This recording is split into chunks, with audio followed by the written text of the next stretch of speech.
চায়ের কাপটা হাতে নিয়েছিলেন দুদিন আগে। সেই কাপে অরবিন্দ কেজরিওয়াল চুমুক দিলেন সোমবার। জানালেন দিল্লিতে সরকার গঠনের জন্য প্রস্তুত তাঁর দল। সকাল 8:30 আম আদমি পার্টির রাজনীতি বিষয়ক কমিটির বৈঠকের প্রস্তুতি শুরু। কেজরিওয়ালের বাড়িতে আসতে শুরু করেন বিধায়করা। বাইরে তখন সংবাদ মাধ্যমের কর্মীদের হুড়োহুড়ি। সকাল 8:45 সাংবাদিকদের সামনে হাজির অরবিন্দ কেজরিওয়াল। জানান জনমত পর্যালোচনাতেই বাধা থাকবে বৈঠকের মূল সুর। সকাল 9টা রুদ্ধদ্বার কক্ষে শুরু বৈঠক। বাইরে তখন টানটান উত্তেজনা। সকাল 10:05 প্রাক্তন ভাবশিষ্য কেজরিওয়ালকে আশীর্বাদ করেন আন্না হাজারে। সকাল 11:35 গুরুর আশীর্বাদ পাওয়ার 1.5 ঘন্টা পর বাড়ির বাইরে বেরোলেন কেজরিওয়াল। জানালেন দিল্লিতে সরকার গড়বেন তারা। সকাল 11:40 সংক্ষিপ্ত সাংবাদিক বৈঠক সেরেই উপরাজ্যপালের বাসভবনের উদ্দেশ্যে রওনা হন কেজরিওয়াল। সকাল 11:50 প্রাক্তন মুখ্যমন্ত্রী শীলা দীক্ষিত জানান শর্ত সাপেক্ষে আপকে বাইরে থেকে সমর্থন করেছেন তারা। দুপুর 12:05 কংগ্রেসের সমর্থনে সরকার গড়ায় কেজরিওয়ালকে নীতিভ্রষ্ট ও বিশ্বাসঘাতক বলে আক্রমণ করেন বিজেপি নেতা হর্ষবর্ধন। দুপুর 12:20 মনীষ সিসোদিয়াকে নিয়ে উপরাজ্যপালের বাসভবনে পৌঁছন কেজরিওয়াল।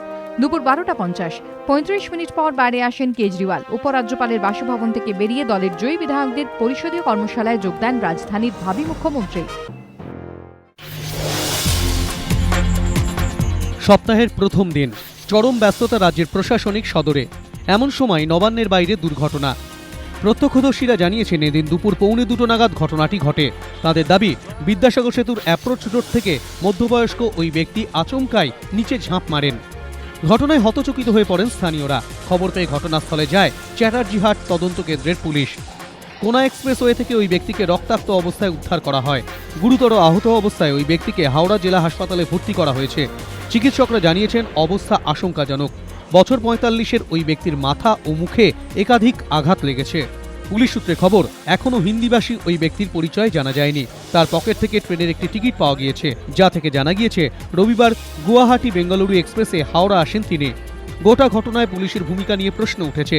ঘটনাস্থল থেকে নবান্নের মূল ফটকের দূরত্ব মাত্র 25 মিটার। এলাকায় সর্বক্ষণের জন্য রয়েছে কড়া নিরাপত্তা। পুলিশি নজরদারির মধ্যেও ভরদুপুরে কি করে এমন ঘটনা ঘটল তা নিয়ে প্রশ্ন তুলেছেন স্থানীয় বাসিন্দারা।